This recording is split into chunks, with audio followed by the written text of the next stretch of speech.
On commence ensemble le chapitre des antibiotiques par l'introduction au monde des antibiotiques. Les antibiotiques ont incontestablement fait reculer la mortalité liée aux maladies infectieuses. Ils doivent être choisis en fonction de leur efficacité sur la bactérie à combattre, ce qui peut être testé grâce à un antibiogramme.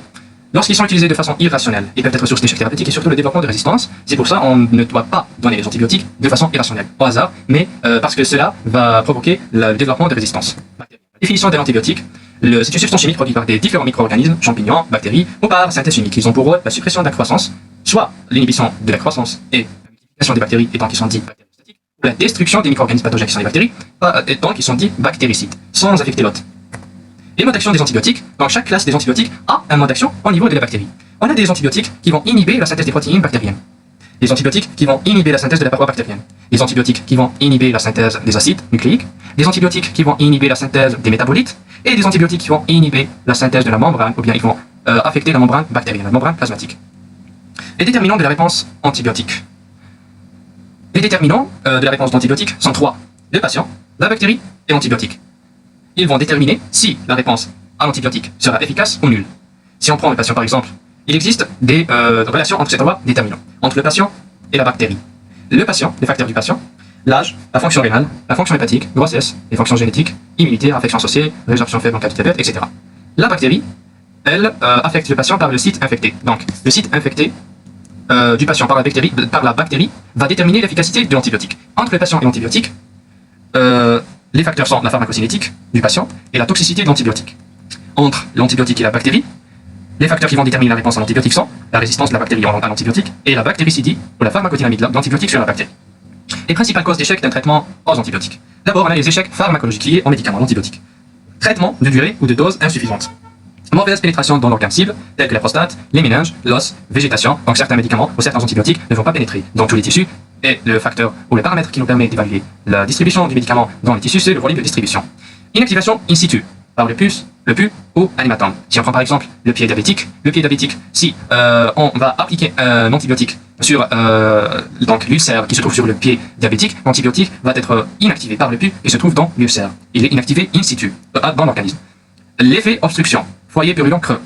Une branche sténosée par un cancer en aval d'une pneumonie. La même chose. Les échecs liés aux micro-organismes. Les échecs liés aux bactéries, la méconnaissance du germe. Donner un antibiotique qui n'est pas efficace contre la bactérie qui se trouve dans l'organisme. C'est pour ça qu'il faut connaître le germe qui se trouve dans l'organisme, s'il est une bactérie, un virus, si cette bactérie est résistante ou pas, avant de donner l'antibiotique. L'acquisition de résistance pendant le traitement.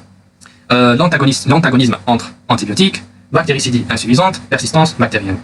Les échecs liés aux patients. Un traitement mal observé, des vomissements diarrhée, donc élimination d'antibiotiques administrés, collapsus injection intramusculaire, incident de perfusion injection intraveineuse, hôtes immunodéprimés. Pour les hôtes immunodéprimés, lorsque l'immunité de l'organisme diminue, on ne diminue pas la dose de l'antibiotique, mais on augmente la dose de l'antibiotique pour lutter contre les micro-organismes qui ont entré à l'organisme.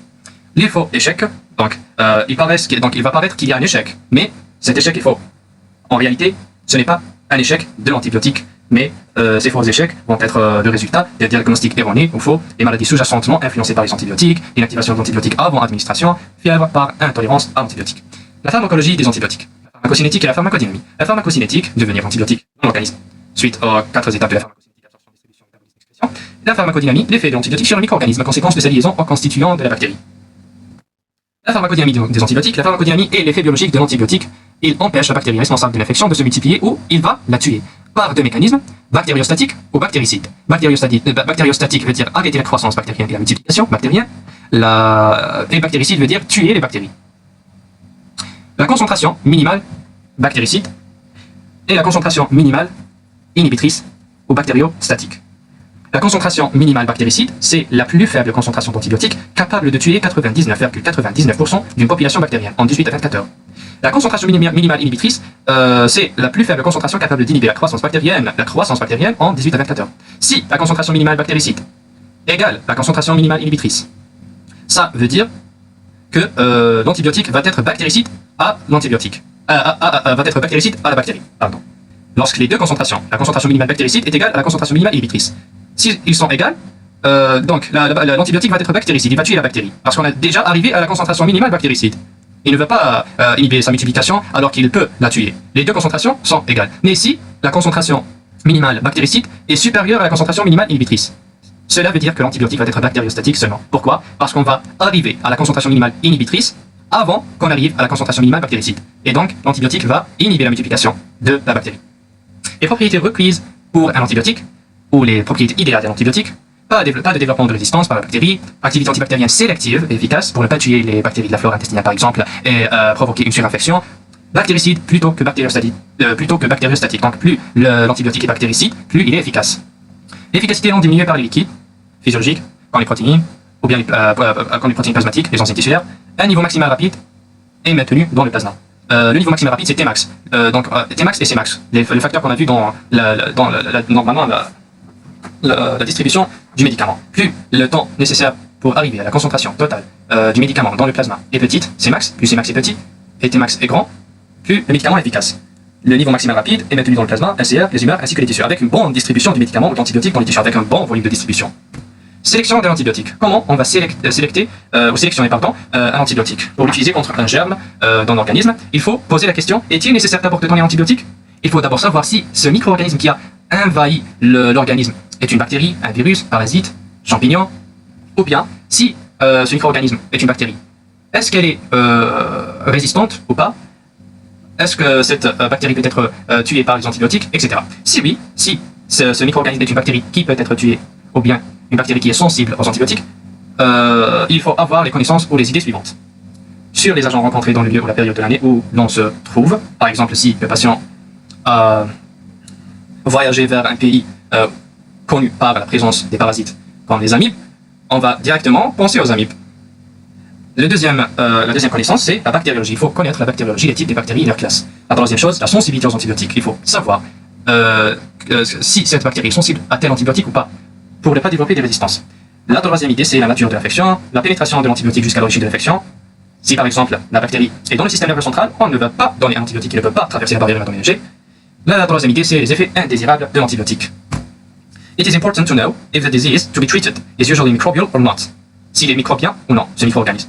And if it is microbial, whether an antibiotic is useful or not. Et même s'il est microbien, est-ce que cet antibiotique sera efficace ou non? Therapy selected after identification of the microorganism is called definitive therapy. Le traitement, la thérapie, après avoir identifié la nature et la classe du micro-organisme qui est dans l'organisme, le traitement dans ce cas-là est appelé définitive. Mais, however, in some cases, dans certains cas, we can't wait until the identity of the infecting organism is defined. On ne peut pas on ne peut pas attendre jusqu'à ce que le micro-organisme sera identifié.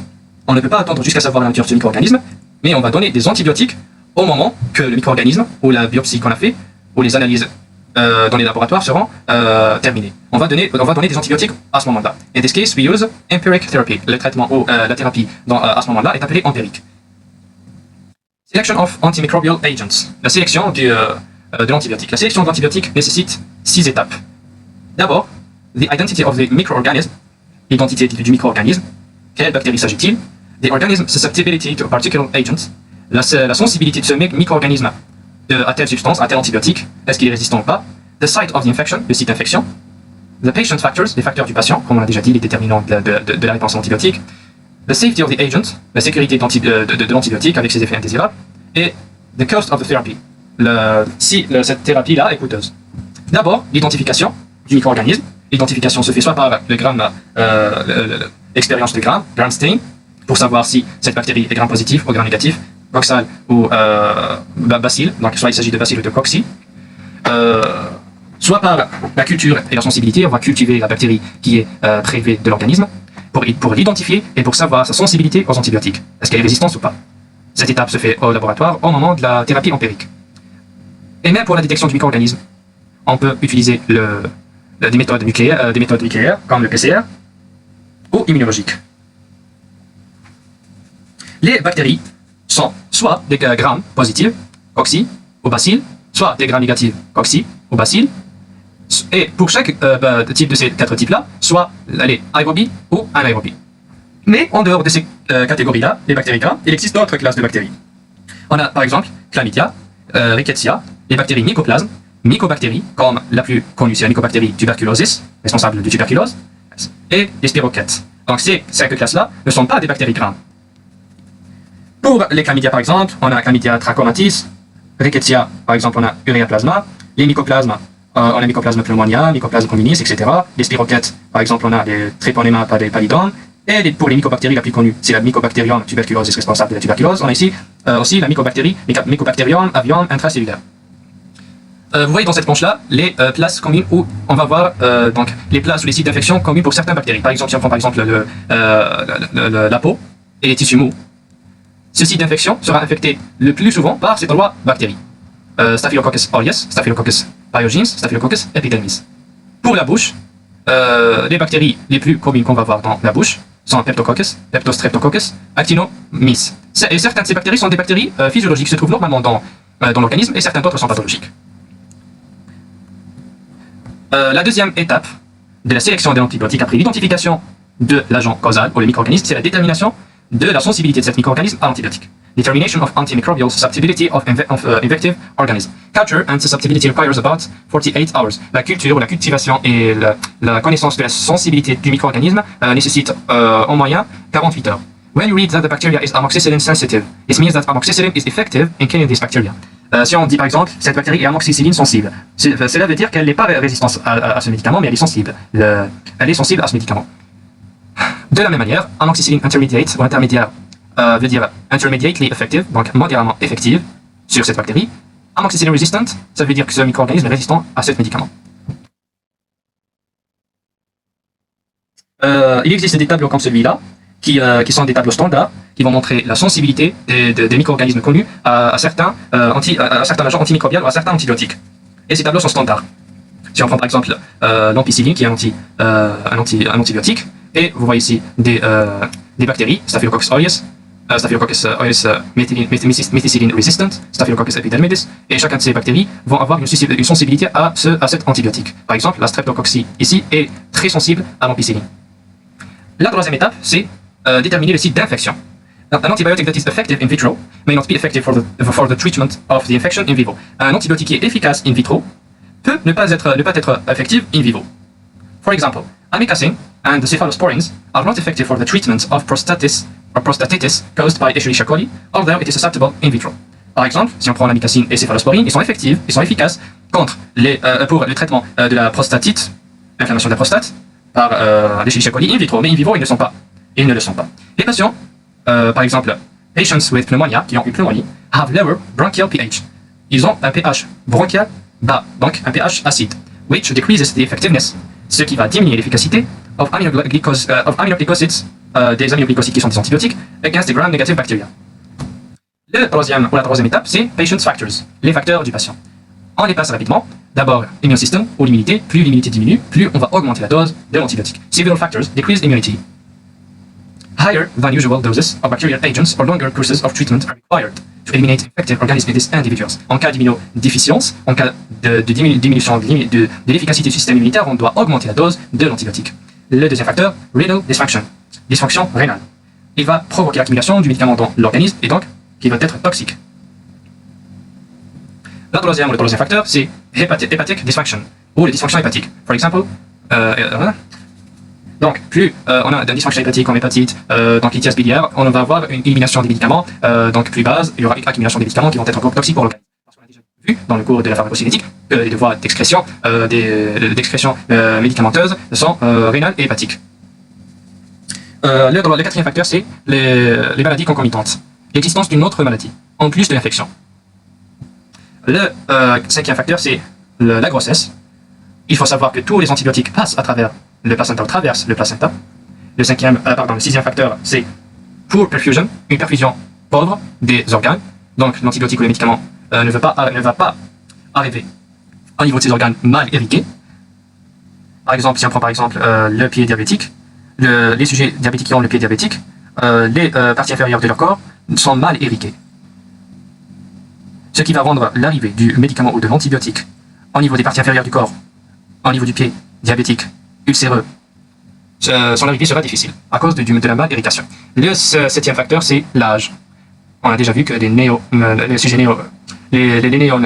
néonatales sont immatures. Ils ont un système rénal et hépatique immature et donc une élimination incomplète. Le huitième facteur, c'est la lactation. Les antibiotiques passent vers le lait maternel en grande concentration. Le neuvième facteur, l'allergie ou histoire d'effets indésirables. Donc, les patients qui ont des allergies aux antibiotiques, la prescription des antibiotiques à ces patients-là sera contre-indiquée. Par exemple, il existe des patients qui ont une allergie à la pénicilline. Le 10e facteur, c'est le métabolisme ou les variations génétiques inter-individuelles. Le 11e facteur, le facteur ou le risque de la résistance multimédicamenteuse. Donc, il existe des bactéries qui sont très résistants à tel point qu'ils vont avoir une résistance contre à des différentes classes des antibiotiques, soit par transport des plasmides par multiplication ou bien par la conjugaison bactérienne. Donc, il existe des bactéries qui vont avoir une résistance multimédicamenteuse. Et le deuxième facteur, c'est les interactions entre les antibiotiques. Le suivant déterminant de l'antibiotique est la sécurité de l'antibiotique. Et la sécurité de l'antibiotique, c'est une relation entre l'antibiotique et le patient. Elle est spécifique de tel patient à un tel antibiotique. Elle n'est pas standardisée. Si on prend par exemple l'antibiotique, le même antibiotique peut être efficace, donc il peut être safe à certains malades, comme il peut ne l'être pas, ne l'être pas à certains patients. Le dernier déterminant de l'antibiotique, c'est si l'antibiotique est coûteux ou non. Si deux antibiotiques ont la même action, la même efficacité, on va choisir l'antibiotique qui est le moins coûteux. La thérapie empirique, c'est la thérapie qu'on va exercer avant l'identification de l'agent causal. On va donner des antibiotiques parce qu'on ne peut pas attendre jusqu'à savoir la nature de la bactérie qui se trouve dans l'organisme. Mais cette thérapie sera induite au même temps que les analyses des laboratoires ou bien des examens bactériologiques qui vont savoir la nature de la bactérie. Antimicrobial is given prior to identification of the microbe and its susceptibility. This can be due to necessary timing. Donc, un lac de temps, on n'a pas de temps suffisant, on ne va pas attendre jusqu'à savoir la nature de la bactérie. Actually, a patients with infections of unknown origin require immediate treatment. Si par exemple, un neutropenic patient, a patient with severe headache, a rigid neck, un patient avec des maux de tête sévères, a rigid neck, la rigidité de la nuque, la sensibilité à la lumière, ces symptômes-là sont très caractéristiques de la méningite. Donc, si un patient qui va venir avec ces symptômes-là, on ne va pas attendre jusqu'à déterminer la nature de la bactérie causale, mais on va donner, en même temps de la détermination de la nature, des antibiotiques pour la thérapie empirique. Therapy is initiated after specimens for laboratory analysis have been obtained, but before the results of the culture are available. La thérapie, cette thérapie empirique, est initialisée après qu'on a pris ou prélevé des échantillons qui vont être analysés par les laboratoires. Pourquoi? Si par exemple, on a initialisé cette thérapie empirique avant le prélèvement d'un échantillon de l'organisme, pour savoir la nature du micro-organisme, le prélèvement après cette thérapie empirique va avoir aussi des antibiotiques qu'on a déjà administrés au cours de cette thérapie empirique. Et ces antibiotiques-là vont tuer les bactéries qui se trouvent dans le prélèvement avant l'arrivée au laboratoire. Et donc, on va avoir un faux échec. Also, empiric therapy is used in cases where the possibilities of the infected organism are limited. Donc, dans certains cas, on ne nécessite pas une identification du micro-organisme ou de la bactérie par les laboratoires parce que les possibilités sont très limitées, comme une pharyngite bactérienne, elle est très connue, etc. Mais au cours de cette thérapie empirique, on ne va pas donner un antibiotique au hasard, on va donner des antibiotiques spécifiques. Et la détermination de cet antibiotique au cours de cette thérapie empirique est influencée par les sites d'infection, hospital ou bien en dehors de l'hôpital, les facteurs du patient, etc. Les voies d'administration des antibiotiques. Après avoir identifié ou déterminé l'antibiotique efficace pour l'agent causal, on va déterminer la voie d'administration qui est la plus efficace.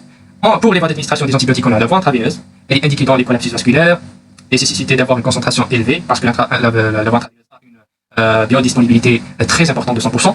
Et donc, si la voie intramusculaire est douloureuse, on va administrer l'antibiotique par voie intraveineuse.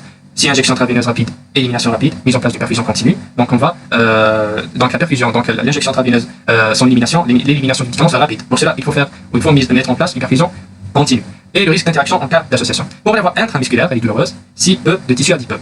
Comme pour les enfants et les sujets âgés, parfois nécessite de l'association avec un anesthésique local comme la procaïne, pénicilline. Donc la pénicilline, qui est antibiotique, on va l'associer avec la procaïne, qui est un anesthésique local. La voie intrarachidienne, elle est réservée à des infections précises. L'antibiotique peut être administré directement en contact du système nerveux central. Des médicaments peuvent être injectés soit en anesthésie, soit à des fins thérapeutiques, comme des antibiotiques, corticoïdes, anticancéreux, etc. Et risque de lésion directe d'hématome ou d'infection dans le système nerveux central, parfois en conséquences dramatiques, donc pouvant aller jusqu'à la mort, voire mortelle, s'il y a erreur des médicaments ou des doses notamment. La voie orale, c'est la voie de référence, donc la voie fréquente, la plus fréquente, elle est peu coûteuse, rapide, non traumatisante. Pour ces inconvénients, certains antibiotiques ne peuvent pas être administrés par voie orale parce qu'ils vont être soit dégradés par, éliminés par les sucs gastriques ou bien dégradés par les enzymes intestinales, etc. Risque d'interaction alimentaire, irritation du tube digestif avec certains antibiotiques, résistance de la flore bactérienne saprophyte, colite pseudo-membraneuse en cas de traitement prolongé. Pour la voie cutanée, pour des lésions locales, la forme crème est à réserver aux lésions suivantes aux macérées au niveau des plis. La forme pommade est à réserver aux lésions sèches. Limiter la fréquence et l'utilisation des formes dermatologiques pour ne pas favoriser l'apparition de résistance, sensibilisation de la peau et passage dans la circulation générale.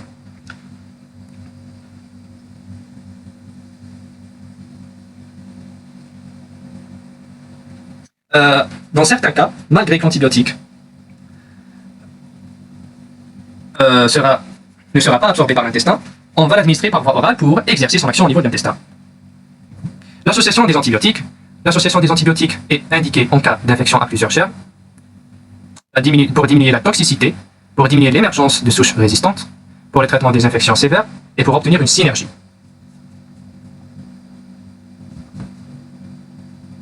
Parmi les effets indésirables de la combinaison, l'association des médicaments et des antibiotiques, on peut avoir une superinfection. La superinfection, vous saviez qu'on a une flore bactérienne. Les bactéries physiologiques qui se trouvent dans notre organisme sont déjà, ils ont un effet contre les bactéries pathologiques. Donc, il existe certaines bactéries pathologiques dans notre organisme qui sont arrêtées ou bien qui sont tuées par notre flore intestinale.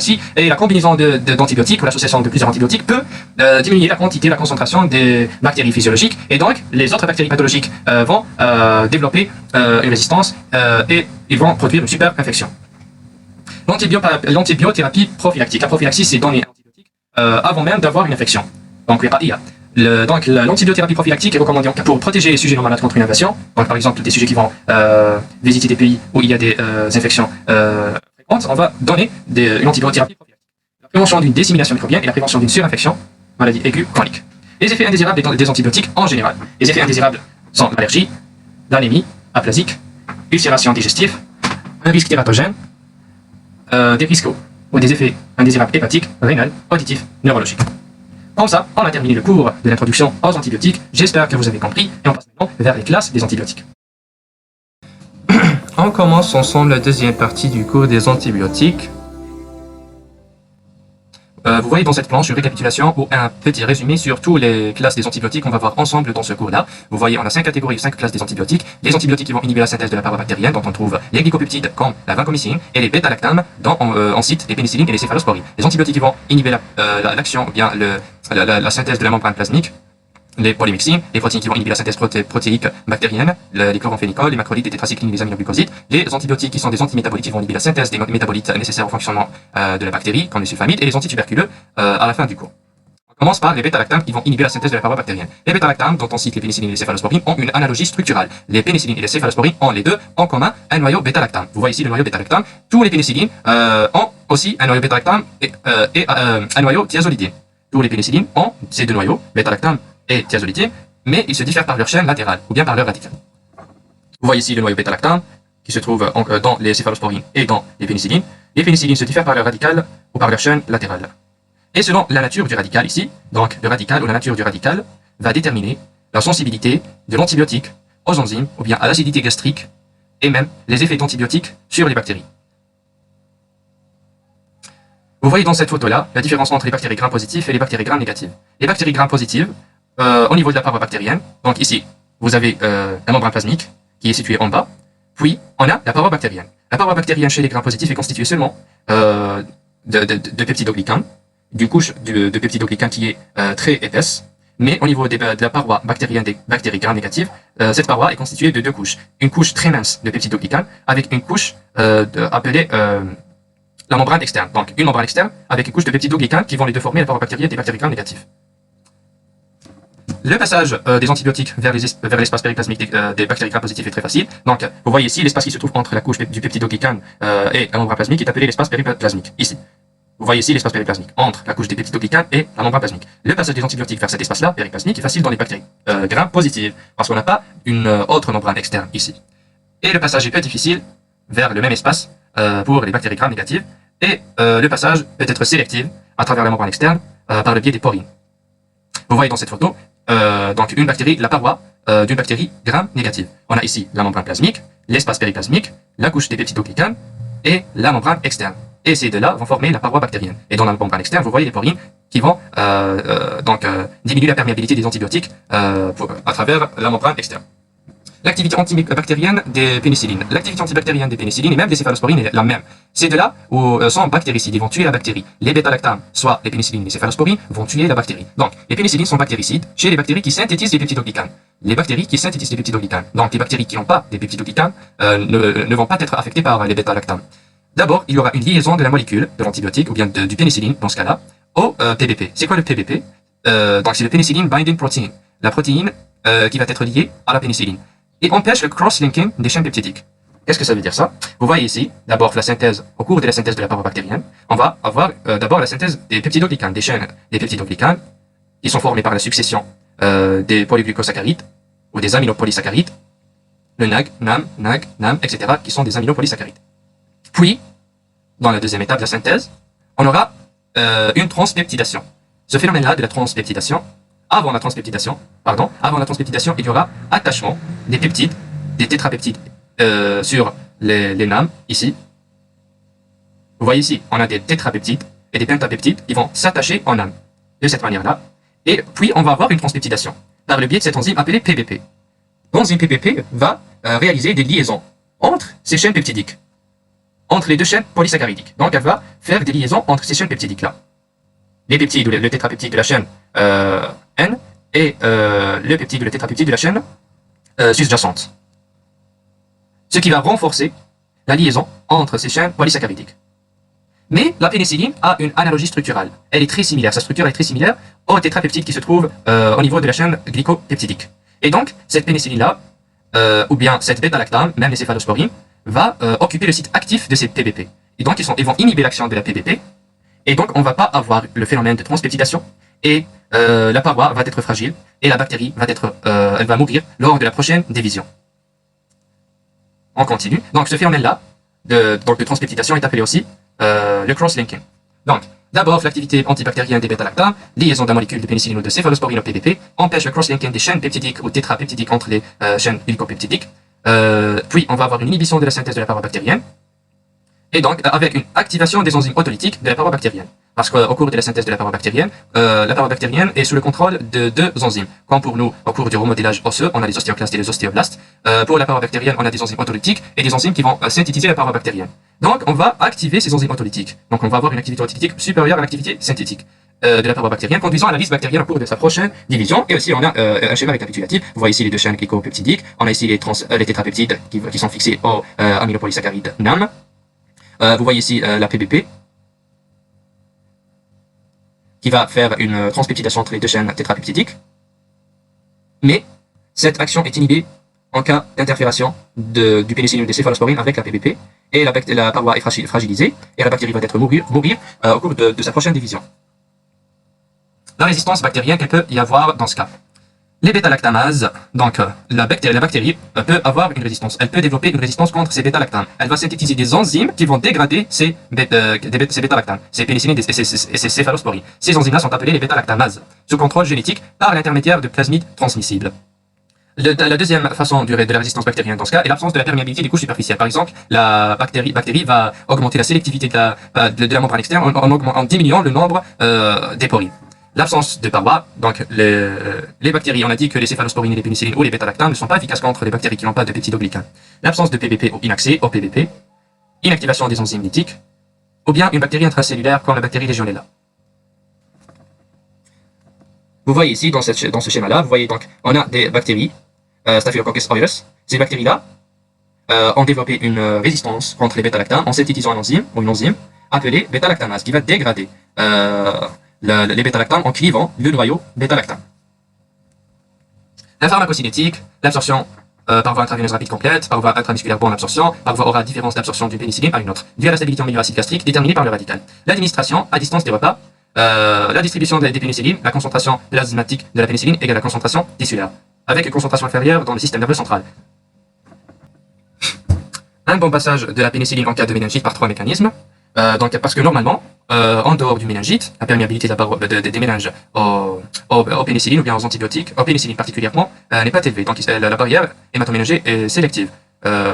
Mais en cas de méningite, il y aura une faiblesse de cette sélectivité, donc augmentation de la perméabilité, et le passage se fait par dans le mécanisme, soit la perméabilité des méningites lors des méningites va être élevée, soit l'inhibition des transports actifs, ou bien par liaison de la pénicilline aux protéines du LCR. Les pénicillines atteignent aussi les ébranchements pleuraux, péricardiques ou articulaires. L'excrétion se fait de façon urinaire, dans les urines, et même dans le lait maternel de 3 à 15%, le tien demi-plasmatique, donc une demi-heure à 1 heure, 10 heures en cas d'insuffisance rénale. Les sous-groupes des pénicillines, on a 3 sous-groupes des pénicillines. Narrow spectrum, extended spectrum penicillins, et broad spectrum penicillins.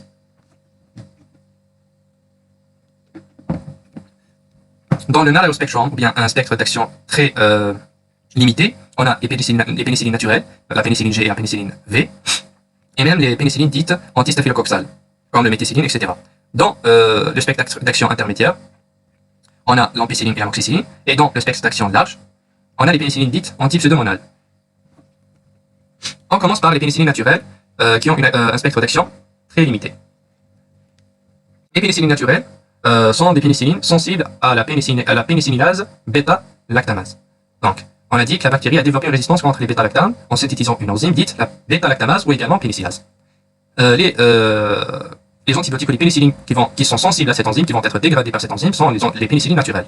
On a la pénicilline G et la pénicilline V. Et les deux ont une action ou un spectre d'action très limité, parce qu'ils sont efficaces contre un nombre très limité de bactéries. La pénicilline G, également appelée benzylpénicilline, en injectable. Les indications utilisées dans les infections sévères, méningite, endocardite, gangrène gazeuse, infection cutanée, otite moyenne aiguë.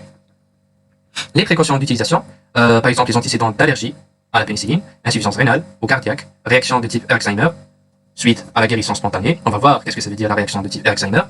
Les effets indésirables de la pénicilline G, urticaire, effet fébrile, douleur, choc anaphylactique, etc.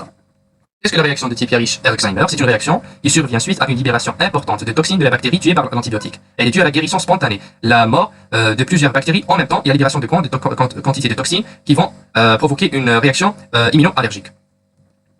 La pénicilline, donc la pénicilline normalement G avec la benzatine, appelée également extensilline. L'extensilline, c'est la combinaison de la pénicilline G, benzylpénicilline, avec le benzatine.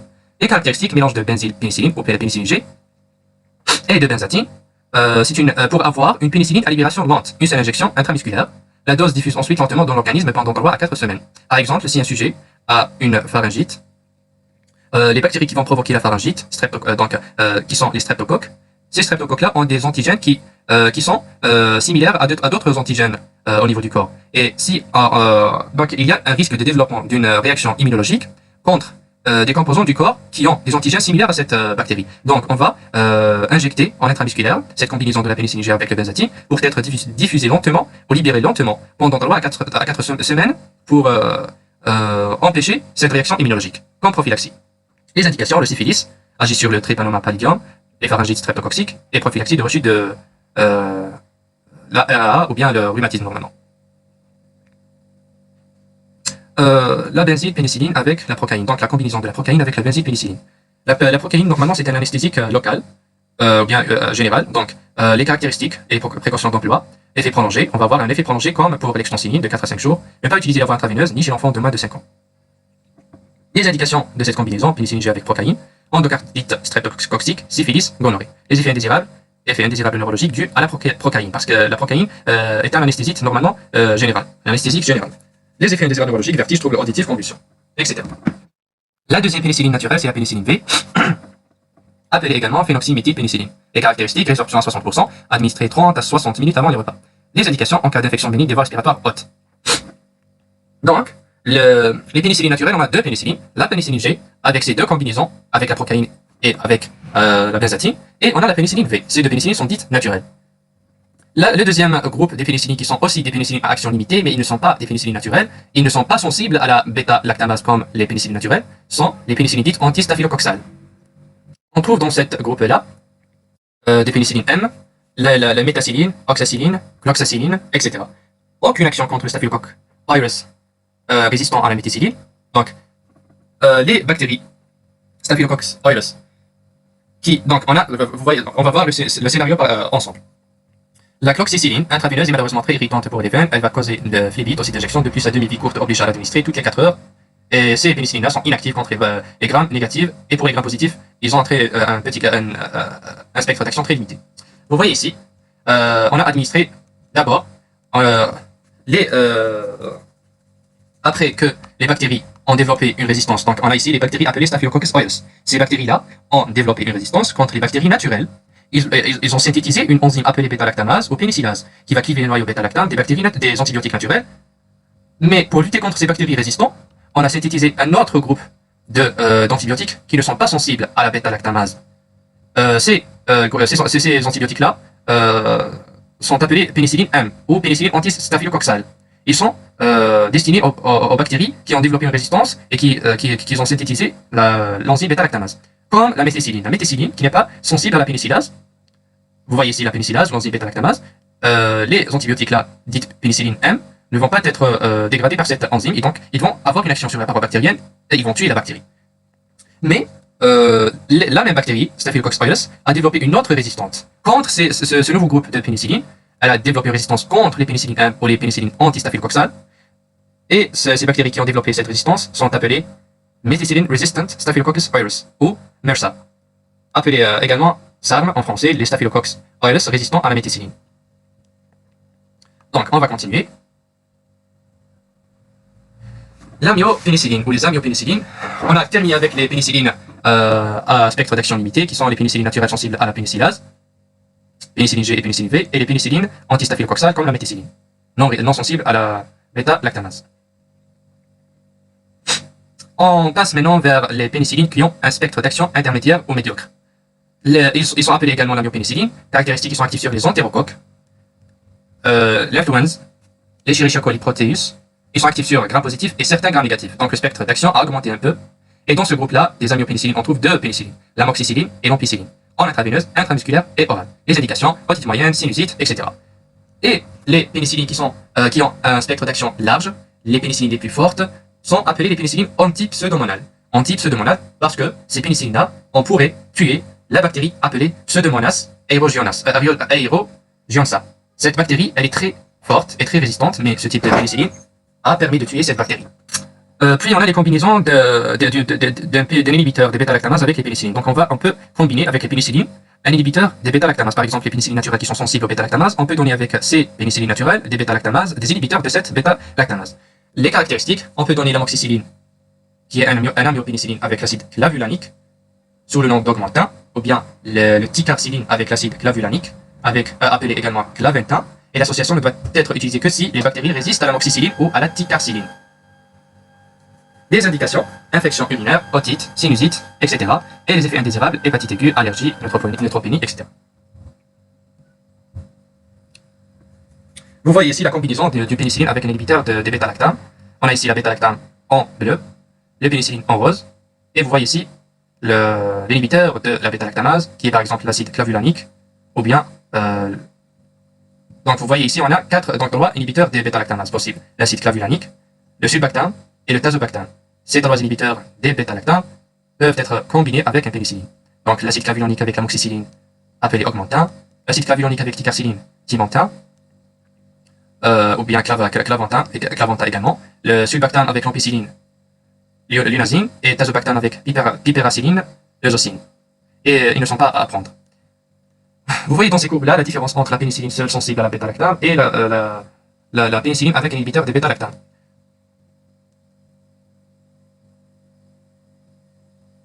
Vous voyez ici le nombre de bactéries au cours du temps. Le nombre de bactéries au cours du temps.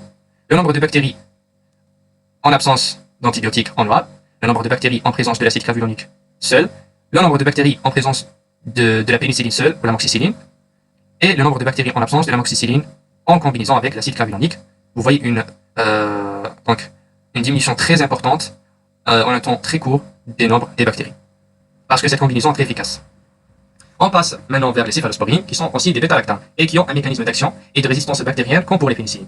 Ils appartiennent aussi à la famille des bêta-lactames, mais ils sont plus résistants aux bêta-lactamases. Les céphalosporines, ils sont divisés en générations, ils sont classés en générations. Première génération jusqu'à la 5e génération, selon le spectre d'action. Les céphalosporines de la première génération, céphalexine, céphalozoline et céphalotine. L'activité antibactérienne, gram positif et quelques grammes négatifs. Escherichia coli, Klebsiella pneumoniae, ils sont moins actifs sur Pseudomonas aeruginosa. L'absorption intestinale est normalement normale, avec une concentration tissulaire inférieure à la concentration plasmatique, puis une élimination rénale. L'usage thérapeutique ne passe pas dans le LCR. Donc, les céphalosporines de la première génération ne passent pas dans le LCR et peuvent être utilisés comme prophylaxie contre les infections, et ou bien post-opératoire.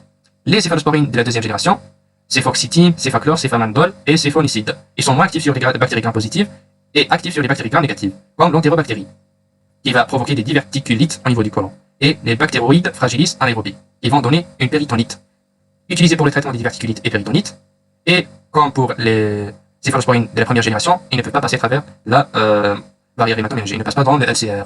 La troisième génération, céphotaxime, ceftriaxone, céphopérazone, céphotéton et moxalactane. Ils sont actifs sur les grammes négatifs et traversent la barrière hématocéphalique. Ils sont actifs sur le pseudomonas et les méningococcus. Et les pénétrations dans le LCR est bonne activité sur beaucoup de germes et même sur le pseudomonas. Donc, on a dit que les céphalosporines sont classées en génération selon le spectre d'action, selon le nombre de bactéries ou la nature de bactéries qui vont tuer ou qui ont une action sûre. Les céphalosporines de la quatrième génération, donc ils ont un spectre d'action plus large. On trouve le céphépime, donc dans cette classe-là, on trouve le céphépime. Ils peuvent traverser la barrière hématoménagée, ils peuvent passer vers le LCR, comme pour la troisième génération. Ils sont efficaces contre le pseudomonas, aeruginosa, les bactéries qui vont provoquer des méningites, comme les méningococcus, et les bactéries nosocomiales, qui vont provoquer donc les bactéries qui proviennent de l'hôpital, qui vont provoquer une infection hospitalière. Dans cette classe aussi, on trouve le ceftaroline, qui est efficace contre les bactéries MRSA, méthicilline résistant. La cinquième génération des céphalosporines, on trouve le ceftaroline, qu'on a déjà parlé, qui est efficace contre le MRSA, avec un spectre d'action aussi large. Mais la cinquième génération des céphalosporines ne passe pas dans le LCR. Ils sont efficaces aussi contre l'entérococcus et le pseudomonas. Donc, la première, la deuxième et la cinquième génération des céphalosporines ne passent pas dans le LCR. Comme ça, on a terminé avec les bêta-lactames, les pénicillines et les céphalosporines qui vont inhiber la synthèse de la paroi bactérienne. On passe maintenant vers le chloramphénicol. Le chloramphénicol, si vous vous souvenez, donc il fait partie de la classe des bactéries qui vont inhiber la synthèse des protéines bactériennes. Il va inhiber la synthèse des protéines bactériennes qui sont nécessaires au fonctionnement et la survie de la bactérie. L'activité antibactérienne du chloramphénicol, il est bactériostatique et bactéricide en même temps. Il est bactériostatique pour beaucoup de bactéries et même pour les rickettsi, et bactéricide pour l'influenza, Neisseria meningitidis et autres bactéroïdes. Le mécanisme d'action, liaison à la sous-unité 50S du ribosome bactérien, inhibe la synthèse protéique par interférence dans l'incorporation des acides aminés en nouveaux peptides formés par blocage de la peptidyltransférase, inhibe aussi la synthèse protéique des mitochondries dans les cellules hématopoïétiques de la moelle osseuse, provoquant une aplasie médulaire en cas d'intoxication. Les salmonelles y sont sensibles, et quelques résistances de type plasmide. Vous voyez ici, on a ici le ribosome bactérien. Donc, vous voyez ici le ribosome bactérien, constitué de deux sous-unités, une grande sous-unité 50S, une petite sous-unité 30S. Au cours donc, le chloramphénicol, il va inhiber l'étape de la transpeptidation, ou bien l'élongation. Il va inhiber l'action de la peptidyltransférase, qui va former une liaison entre le peptide qui se trouve sur l'ARNT et l'autre peptide. Il va être fixé sur le premier peptide. Donc, le chloramphénicol, en résumé, il va inhiber l'action de la peptidyltransférase ici, et il va empêcher l'étape de la transpeptidation et l'élongation peptidique. La pharmacocinétique, l'absorption par voie orale, absorption rapide et complète, la distribution tous les liquides de l'organisme, en particulier le LCR et le système nerveux central, avec les concentrations du tissu cérébral égale à la concentration du sérum. Le métabolisme, il va être conjugué à l'acide glucuronique dans le foie puis dans la bile, ou bien réduction en arilamine. Élimination, voie urinaire principalement, filtration glomérulaire, sécrétion tissulaire, ajuster la posologie en cas d'insuffisance rénale ou d'insuffisance hépatique. Les indications, les précautions, les contre-indications et les effets indésirables du chloramphénicol. Usage thérapeutique ou les indications, large spectre d'action, infection grave à Haemophilus influenza, méningite à Haemophilus influenza, typhoïde, conjonctivite bactérienne en goutte ophtalmique. Les précautions, pas d'usage prolongé, réduire posologie si insuffisance hépatique ou insuffisance rénale, FNS tous les 2 jours, interfère avec le développement des défenses immunitaires du sujet, les contre-indications en cas de grossesse, allaitement, pas d'utilisation par voie entérale parce qu'il est toxique, les effets indésirables, troubles hématologiques, c'est pour ça que la FNS est nécessaire tous les 2 jours, syndrome gris du nouveau-né, on va voir qu'est-ce que c'est ce syndrome-là, l'interaction avec d'autres médicaments, le chloramphénicol est un inhibiteur enzymatique. Donc, le chloramphénicol, il va agir au niveau des enzymes hépatiques et diminuer la dégradation de certains médicaments parce qu'il va inhiber l'action des cytochromes P450. Le syndrome du bébé gris.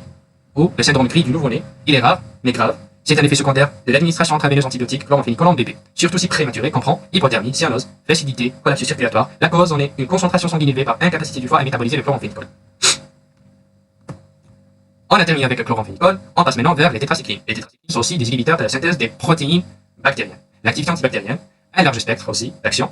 Les tétracyclines sont bactériostatiques seulement. Ils vont inhiber la prolifération et la multiplication des bactéries. Ils ont une action sur les bactéries gram-positifs et parmi les bactéries gram-négatives, et même les bactéries gram-négatives, même contre les rickettsia, chlamydia, mycoplasme, etc. Donc un très large spectre d'action. Pénétration dans la bactérie, diffusion passive, transport actif par les porines, liaison à la sous-unité 30S contrairement au chloramphénicol qui va inhiber, donc le chloramphénicol il se lie à la sous-unité large ou la grande sous-unité 50S et inhiber l'action de la peptidique transférase, et les tétracyclines vont se fixer à la petite sous-unité 30S du ribosome bactérien et inhibe la synthèse protéique de la bactérie. La combinaison bactériostatique, bactériocide est contre-indiquée. Pourquoi? Parce que si on inhibe la multiplication, donc le rôle donc la bactéricide, c'est on va fragiliser la paroi bactérienne et on va attendre jusqu'à la prochaine prolifération en multiplication où la bactérie va être lysée. Mais si on donne avec le bactéricide un bactériostatique, la bactérie ne va pas proliférer, elle ne va pas être multipliée, et donc même la paroi est fragilisée, la bactérie ne va pas être mourir.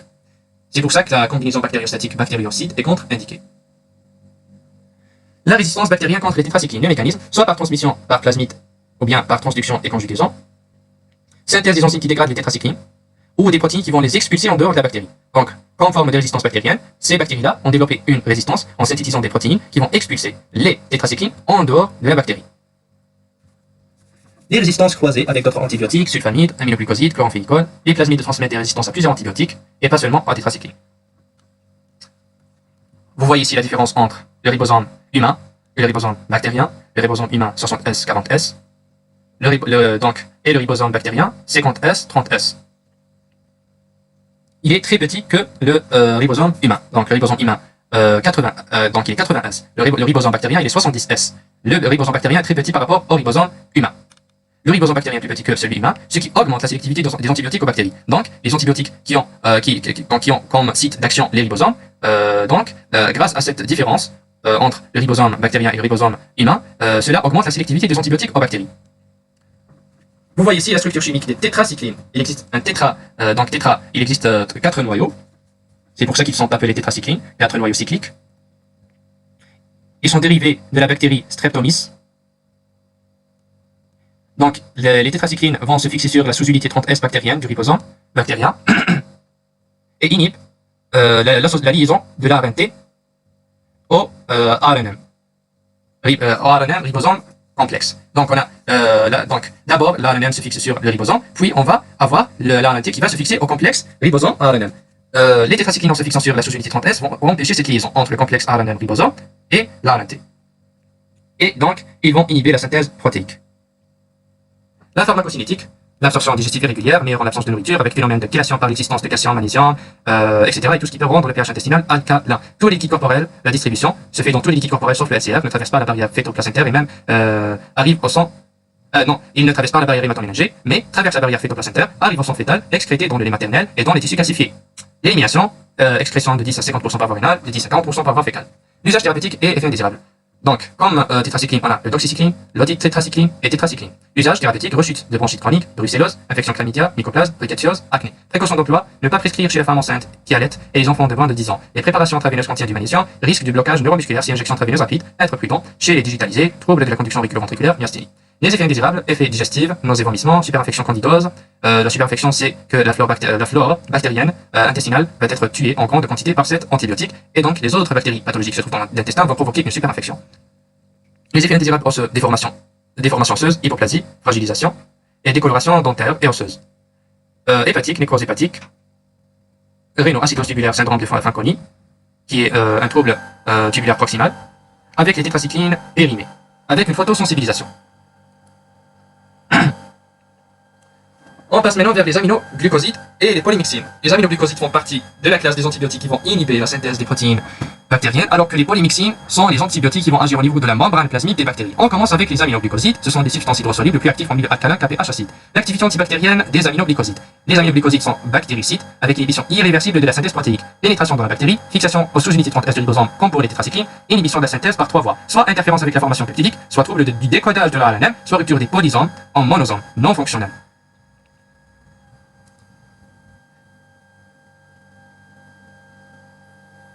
Les aminoglycosides sont actifs seulement sur les bactéries gram-négatifs aérobies. Les aminoglycosides sont actifs seulement sur les bactéries gram-négatifs aérobies. Pourquoi? Parce que les grains positifs ne peuvent pas traverser la couche très épaisse des peptidoglycanes des grains positifs. Et les aminoglycosides nécessitent un cotransporteur O2 dépendant sur la paroi, de la bactérie. Et donc, les bactéries anaérobies ne possèdent pas ce type de cotransporteur O2 dépendant. Et donc, en conclusion, les aminoglycosides ne sont pas actifs seulement sur, ils ne sont pas actifs que sur les bactéries gram négatifs aérobies. La résistance bactérienne, trouble de la perméabilité, altération, donc par exemple, si la bactérie a développé une résistance, elle diminue le nombre de transporteurs O2 dépendants, les cotransporteurs O2 dépendants, altération ou destruction du récepteur 30S du ribosome bactérien suite à une mutation chromosomique, changement de conformation, production enzymatique, et c'est la plus fréquente, une résistance à médiation plasmidique, accessoirement pas de transport actif à travers la paroi, en l'absence d'O2, germe anaérobie. La pharmacocinétique, absorption difficilement absorbée par voie digestive, administration parentéral, injection intramusculaire, avec un pic plasmatique en 30 à 90 minutes, action, concentration dépendante. Plus on augmente la dose ou la concentration administrée, plus l'action sera forte. La distribution, au degré de polarité, et donc pas de pénétration dans le système nerveux central et le globe oculaire. Élimination, excrétion rénale avec un TM de 2 dans la cerveau. Usage thérapeutique, ils ont un effet synergique avec les céphalosporines. Donc on peut faire une combinaison entre les aminoglycosides avec les céphalosporines. Donc on a ici les aminoglycosides, gentamicine, amikacine, streptomycine, néomycine, carnamycine. Tous ces aminoglycosides se terminent par mycine. Donc, pour le gentamicine et les bactéricides, actifs contre les entérobactéries gram-négatifs. Contre les septicémies gram-négatifs, donc abcès ou pleurésie, endocardite, staphylocoque en associant avec la pénicilline et infection des voies biliaires. Les amikacines, même effet thérapeutique et toxique, antibiotiques de réserve si la résistance à la gentamicine ou à la tobramycine. Streptomycine, traitement de la tuberculose. Donc, normalement, c'est un aminoglycoside utilisé aussi pour le traitement de la tuberculose. La néomycine, toxique par voie parentérale, administration exclusivement orale, peut être utilisée comme prophylaxie chirurgie colorectale, conjonctivite bactérienne ou goutte ophtalmologique. La canamycine, infection gram-négative résistante à la gentamicine. Donc, on utilise la canamycine pour les grammes négatifs qui ont développé une résistance à la gentamicine. Et on a dit qu'on peut donner les aminoglycosides avec les céphalosporines, qui vont avoir un effet synergique. Les céphalosporines vont agir au niveau de la paroi bactérienne, inhibent sa synthèse. Les aminoglycosides vont inhiber la synthèse protéique bactérienne.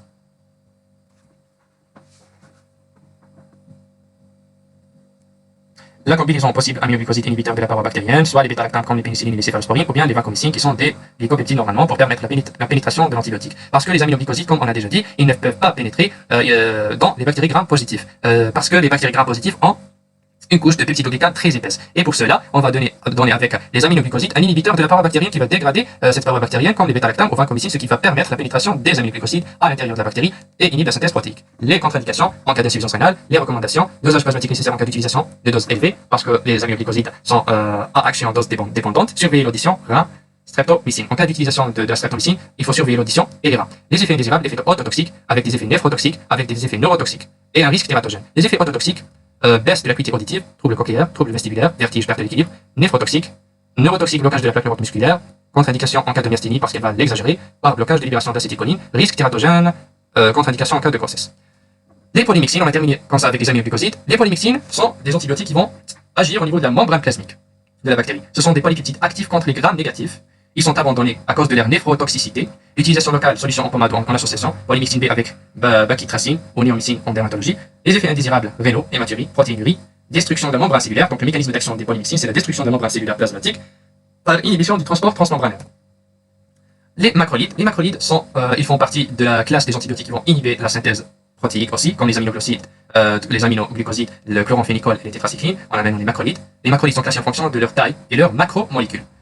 Soit on a des macrolides qui sont formés de 14 atomes, érythromycine, roxythromycine, etc. 15 atomes azithromycine, 16 atomes spiramycine, etc. Donc selon le nombre d'atomes, on a trois classes, soit 14, 15 ou 16 atomes. L'activité antibactérienne des macrolides, les macrolides se fixent à la sous-unité 50S des ribosomes bactériens, comme le chloramphénicol. Donc le chloramphénicol et les macrolides se fixent sur la sous-unité 50S. Les aminoglycosides et les tétracyclines se fixent sur la sous-unité 30S. Les macrolides se fixent à la sous-unité 50S au niveau du site P. Et l'on empêche ainsi le transfert du complexe peptidyle ANT depuis le site P vers le site A, ce qui entraîne une inhibition de l'élongation de la chaîne peptidique. Les indications et les effets indésirables, infection respiratoire chez l'enfant, légionellose, entérite, acampylobactérie, Comme antibiotiques, macrolides, érythromycine et spiramycine. On a les indications pour l'érythromycine, infection streptocoque, pneumocoque, chlamydia, legionella, les effets indésirables, hépatite, colite, pour un traitement long cours. Spiramycine, pour la spiramycine, les indications en cas de toxoplasmose, au cours de la grossesse, angine, sinusite, etc. Les effets indésirables, troubles digestifs, nausées, vomissements et diarrhée. Risque d'ergotisme, avec dérivés vasoconstricteurs de l'ergot de Segel. Les macrolides potentialisent l'effet vasoconstricteur des dérivés de l'ergot, qui vont provoquer une vasoconstriction. On passe maintenant vers les glycopeptides. On a terminé avec la classe des antibiotiques qui va inhiber la synthèse des protéines bactériennes qui sont les tétracyclines, les aminoglycosides qui vont se fixer sur la sous-unité 30S, les macrolides et le chloramphénicol qui vont se fixer sur la sous-unité 30S. On a terminé avec les antibiotiques qui vont agir au niveau de la membrane plasmatique qui sont les polymyxines. On revient maintenant vers les antibiotiques qui vont inhiber la synthèse de la paroi bactérienne. On a déjà parlé sur les bêta-lactams, les pénicillines et les céphalosporines. Dans cette classe aussi, on a les vancomycines. Les vancomycines et teicoplanin, qui sont des glycopeptides. Ces antibiotiques, ils sont utilisés en milieu hospitalier, traitement d'infections à germes résistants, traitement des infections à staphylocoque méthicilline résistante ou MRSA, ou en cas d'allergie à la pénicilline ou autre bêta-lactam. Leur toxicité auditive et rénale nécessite une surveillance particulière, notamment des dosages réguliers dans le sang et une durée de traitement limitée. La posologie de la dose est adaptée à la clairance, à la créatinine en cas d'insuffisance rénale, en fonction du poids chez le nouveau-né, le nourrisson et l'enfant. L'association à d'autres médicaments potentiellement néphrotoxiques, comme les aminoglucosides et ou ototoxiques, doit entraîner une surveillance accrue de la fonction rénale et ou auditive, parce qu'il va avoir une addition des effets indésirables. La vancomycine, comme les autres inhibiteurs de la donc elle va inhiber la synthèse de la paroi bactérienne comme les bêta-lactams, mais elle va agir à une autre étape parmi les étapes de la synthèse de la paroi bactérienne. Vous voyez ici, on a plusieurs étapes de la synthèse de la paroi bactérienne, mais la vancomycine va agir à une étape autre que l'étape où elle va agir la pénicilline ou bien les céphalosporines. Comme les bêta-lactams, ces glycopeptides inhibent la synthèse de la paroi cellulaire bactérienne, mais en agissant sur une autre étape. Cela nous permet de donner une combinaison de glycopeptides avec bêta-lactam, par exemple vancomycine plus pénicilline, afin que la bactéricidie sera plus élevée, pour potentialiser l'effet de la bactéricidie, puisque les deux induisent la même action mais de façon différente. On a déjà parlé sur cette bactérie, Staphylococcus aureus, qui a développé une résistance contre les pénicillines naturelles. Elle a synthétisé des enzymes qui vont dégrader les pénicillines naturelles en clivant les noyaux bêta-lactam, appelés bêta-lactam azopénicillase. Puis, on a donné, pour lutter contre ces bactéries résistantes, on a donné une combinaison des pénicillines ou bien des bêta-lactams avec les bêta-lactamases inhibiteurs, les inhibiteurs de la bêta-lactamase comme l'acide clavulanique. Et on a donné aussi d'autres antibiotiques résistants qui ne sont pas sensibles à la bêta-lactamase, qui sont parmi eux, on a la méticilline. La méticilline, après ça, les bactéries ont développé une résistance aussi contre les pénicillines M ou les pénicillines antistaphylococcal par mutation de la PBP. Et ces antibiotiques là, comme la méticilline, ne vont pas agir. Et donc après le développement de cette résistance,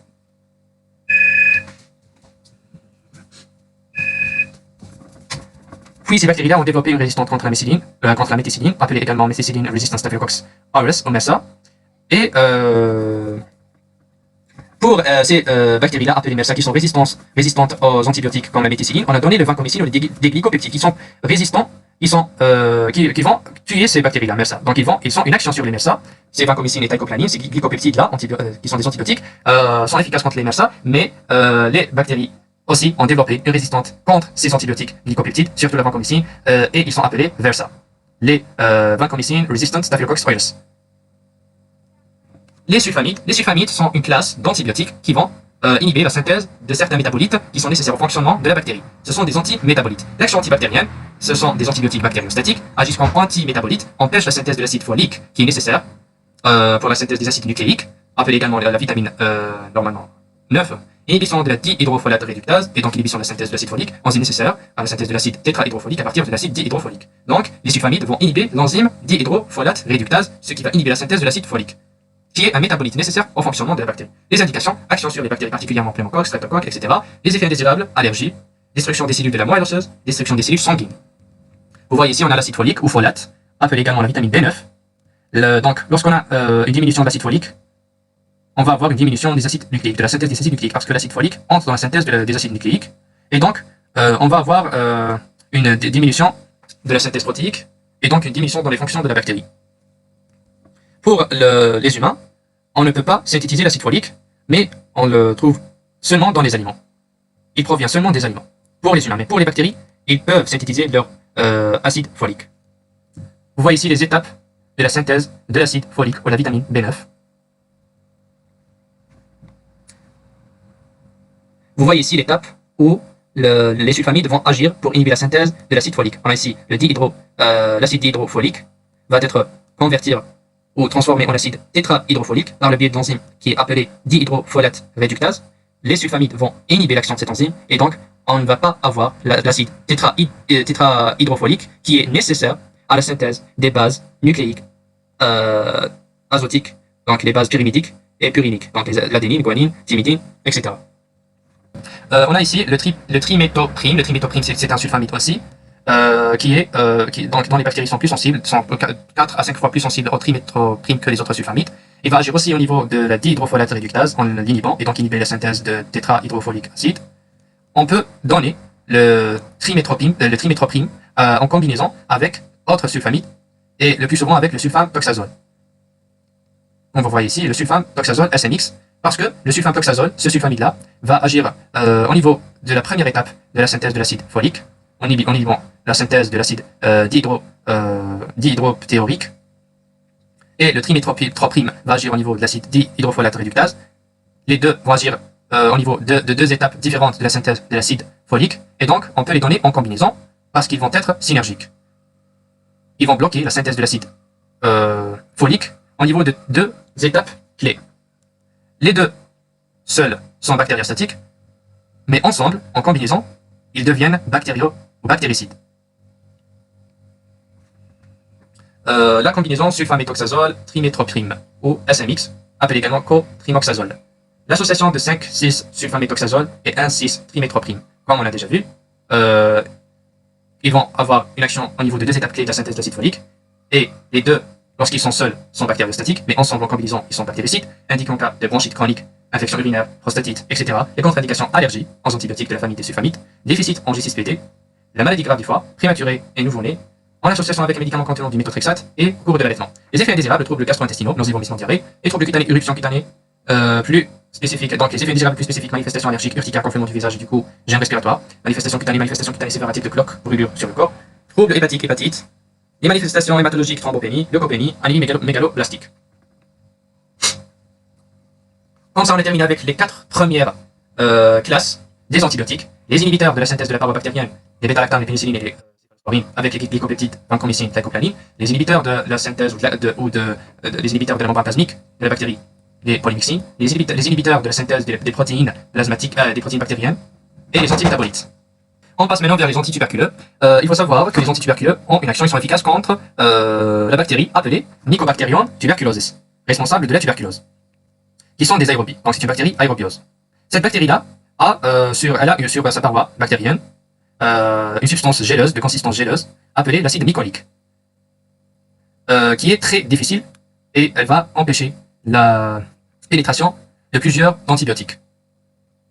Donc, on va donner des antituberculeux qui sont des antibiotiques qui vont inhiber la synthèse de l'acide mycolique. Vous voyez ici le cycle d'infection par la Mycobacterium tuberculosis ou de la tuberculose. La plus souvent, elle entre par voie respiratoire. Les médicaments essentiels utilisés en Algérie sont en nombre de 5. Les oniazides, rifampicine, streptomycine, le streptomycine qui est un aminoglycoside, le pyrazinamide et l'éthambutol. L'association des antituberculeux a pour but d'éviter le développement de résistance. L'administration du traitement se fait le matin à jeun car l'absorption des différents médicaments est retardée par les repas. L'isoniazide, il est utilisé pour l'infection latente ou comme prophylaxie. Il est administré par voie orale ou parentérale. Il inhibe la synthèse de l'acide mycolique en inhibant l'action des enzymes responsables de cette synthèse. Pour le rifampicine, aussi par voie orale ou parentérale, il inhibe la polymérase mycobactériale. Il est distribué dans les urines, salive, larmes, matière fécale, en donnant une couleur orange à ces liquides-là. Donc, on prescrit, le rifampicine va provoquer la coloration, on va donner une coloration orange aux urines, aux salives, aux larmes, etc. L'éthambutol, par voie orale seulement, il va bloquer la synthèse de l'arabinogalactan. Comme effet indésirable, il va provoquer une névrite optique avec une une difficulté de différencier entre la couleur rouge et verte, donc des troubles optiques. Il va diminuer l'excrétion de l'acide urique et donc il va provoquer la goutte. Pour le pyrazinamide, il va inhiber la synthèse des acides gras mycobactériels qui participent à la synthèse de l'acide mycolique. Par voie orale, Pour les effets indésirables, il va provoquer aussi la goutte parce qu'il va diminuer l'expression d'acide urique, donc on va avoir une hyperuricémie, arthralgie, anorexie, etc. Pour la streptomycine qui est un aminoglycoside, on a déjà vu 7 antibiotiques. Les effets indésirables des antituberculeux. Des réactions d'hypersensibilité, réaction cutané-prurie, pour l'isoniazide rifampicine, photosensibilisation, syndrome grippal, élévation d'uricémie avec arthralgie et risque de crise de goutte, en diminuant l'excrétion de l'acide urique, troubles digestifs, hépatotoxicité, d'où nécessité de la surveillance de la fonction hépatique, perturbation du cycle menstruel, troubles oculaires variés. On peut avoir, en utilisant l'éthambutol, on va avoir des troubles surtout ophtalmologiques, des troubles oculaires variés, comme la néphrite optique, qui est réversible après 2 à 3 mois. Un examen ophtalmologique s'impose après 15 à 30 jours de traitement, puis une fois par mois. Il peut y avoir aussi une baisse de l'acuité visuelle et même une dyschromatopsie. La dyschromatopsie, c'est la difficulté de différencier entre la couleur rouge et verte. Donc une anomalie de la perception des couleurs. On peut avoir une neuropathie périphérique de type paresthésie, troubles psychiatriques, insomnie, excitation, tout coloré en rouge orangé, les fesses, les urines, salive, larmes, par la rifampicine, atteinte cochléovestibulaire et rénale en particulier par la streptomycine qui est ototoxique, neurotoxique et hépatotoxique normalement. Au cours de l'infection par cette bactérie, au cours d'une infection active, lorsque la bactérie est résistante, on va donner une combinaison d'antibiotiques. Mais ou bien, afin d'éviter la résistance bactérienne, on va aussi donner une combinaison d'antibiotiques. Donc, la démarche de la thérapie se fait selon 2 phases. Une phase initiale et une phase de continuation. Dans la phase initiale du traitement, on va donner tous les jours, pendant 2 mois, une combinaison de 4 antibiotiques antituberculeux. L'isoniazide, rifampicine, pyrazinamide et ethambutol. Et après, dans la phase de continuation, on va donner tous les jours, pendant 4 mois maintenant, la rifampicine et l'isoniazide. Mais pour les patients qui sont HIV positifs, on va remplacer la rifampicine par la rifabutin, ou le rifabutin. On va voir après pourquoi. Pour les régimes standardisés, ou le traitement standardisé, les régimes standardisés de première ligne, donc on a 3 régimes, de première ligne, deuxième ligne et de troisième ligne.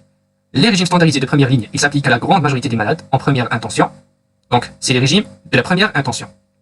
Comme on l'a déjà dit, un régime de 2 mois et un régime de 4 mois. Un régime pendant 2 mois, tous les jours, c'est la phase intensive. Puis, 4 mois, la phase d'entretien ou de continuation.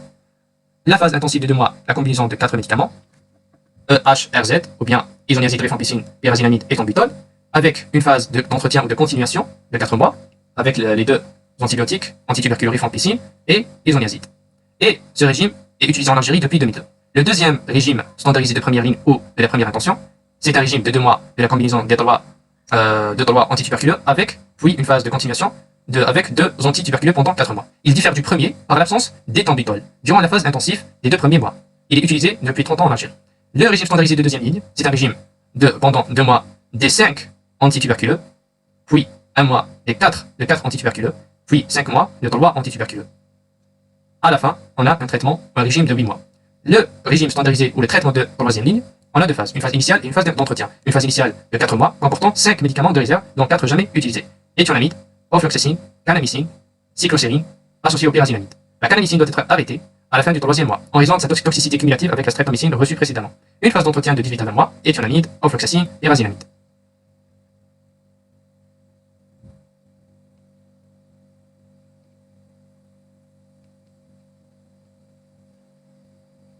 Pour la rifampicine, la rifampicine est un inducteur enzymatique de la cytochrome P450 hépatique. Et pour ça, on va avoir une augmentation de l'activité de cette enzyme-là, hépatique, qui va dégrader de plus en plus les antivirales HIV. Donc les patients qui sont HIV positifs et qui prennent des antivirales, si on les donne la rifampicine, elle va augmenter l'activité, enzymatique de la cytochrome P450 qui va augmenter la dégradation de ces antiviraux-là. Donc on va augmenter le risque d'avoir le sida. C'est pour ça qu'on va remplacer la rifampicine par la rifabutine pour les gens qui sont HIV positifs. Le schéma thérapeutique standard, en cas de tuberculose, mise en route du traitement, isolement respiratoire, déclaration obligatoire, une phase initiale de 2 mois, avec une quadrithérapie, combinaison de 4 antibiotiques, isoniazide, rifampicine, pyrazinamide et ethambutol, avec administration quotidienne en une seule prise orale à jeun.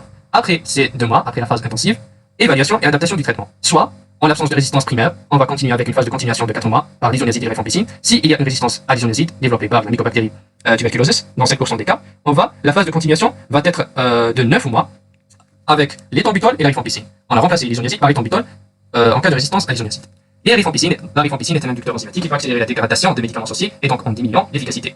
Par exemple, les anticoagulants, sulfamide, cyclosporine, les antiviraux en cas d'HIV. L'efficacité d'une contraception orale n'est pas assurée. Quelques cas de grossesse survenant malgré une contraception ostro-progestative bien suivie. Lors de l'administration de la rifampicine, donc la rifampicine, elle va aussi diminuer l'efficacité de la contraception. L'hépatotoxicité de l'isoniazide est accrue par l'association avec la rifampicine par un mécanisme d'induction enzymatique. Le métabolisme de l'isoniazide se fait par acétylation. L'acétylation est sous contrôle génétique. Elle peut être rapide ou lente, selon le patient. Les contre-indications, les antituberculeux, la rifampicine, en cas d'hypersensibilité, porphyrie, grossesse, premier trimestre et dernier mois, obstruction des vobilières, insuffisance hépatique sévère, les précautions d'emploi, supplémentation de la mère et de l'enfant à la naissance, en vitamine K1 si administration en fin de grossesse. Pour la pyrazinamide, insuffisance hépatique ou rénale, hypersensibilité, grossesse, allaitement, porphyrie. Donc ce sont les contre-indications où on ne peut pas donner un antituberculeux. Les tombitoles en cas de névrite optique et insuffisance rénale grave, parce qu'on va avoir une exagération. Et la porphyrie, c'est quoi la porphyrie?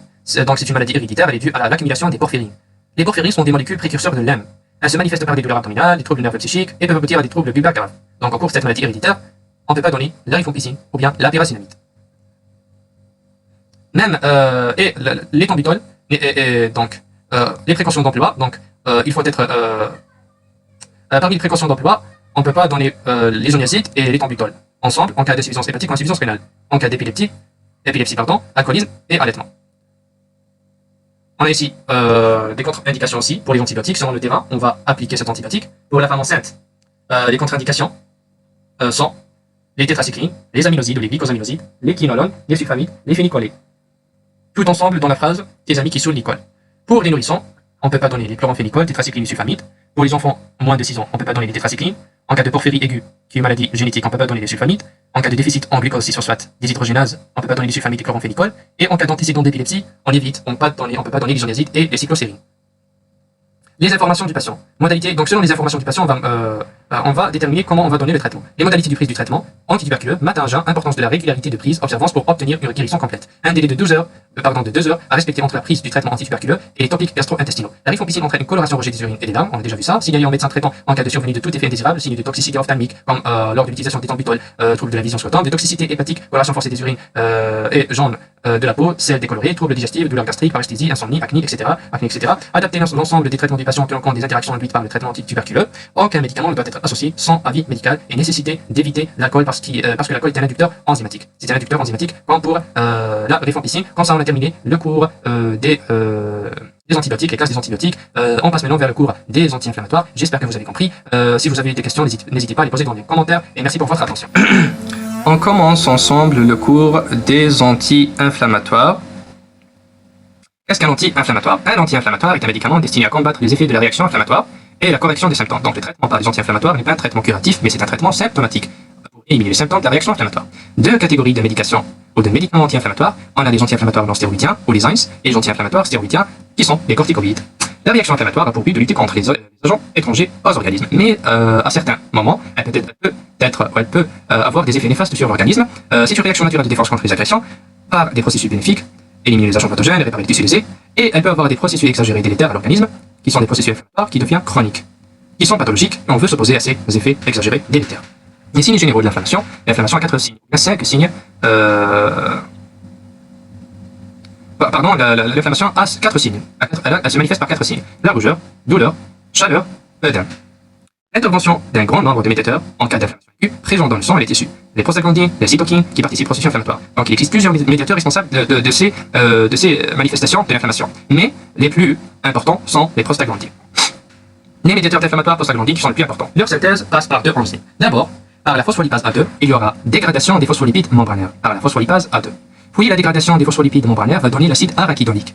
L'acide arachidonique est converti par la cyclooxygénase ou oxygénase en prostaglandine active inflammatoire ou pro-inflammatoire, qui vont être à l'origine des manifestations de l'inflammation, douleur, inflammation, fièvre.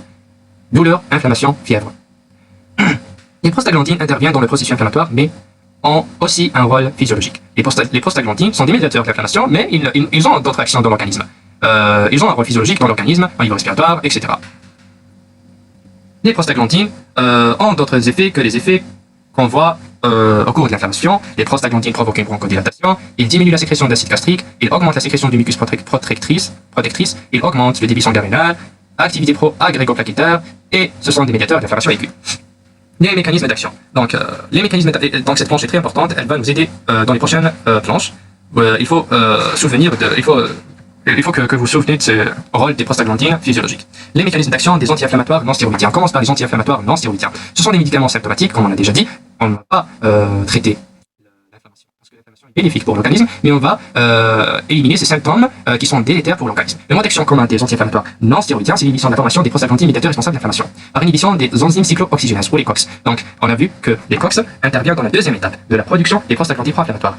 Les COX sont responsables de la conversion de l'acide arachidonique en prostaglandine en pro-inflammatoire. Les anti-inflammatoires non stéroïdiens vont bloquer cette étape. Ils vont inhiber l'activité des COX. On a deux formes de COX qui sont responsables de la conversion de l'acide arachidonique en prostaglandine pro-inflammatoire, COX-1 et COX-2. COX-1, ils sont présents à l'état normal physiologique, COX-2 présents dans les états inflammatoires.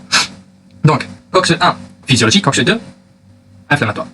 Selon la COX inhibée, on a deux groupes d'AINS. Les groupes d'AINS qui inhibent COX-1 sont, et COX-2, mais surtout les COX-1 physiologiques, sont appelés les AINS de première génération. Les AINS de première génération, qui sont beaucoup de molécules classées en fonction de la formule chimique. Il existe beaucoup de molécules AINS qui sont classées par leur fonction, qui sont classées en fonction de la formule chimique, qui vont inhiber les COX-1 physiologiques, surtout les COX-1 physiologiques et les COX-2.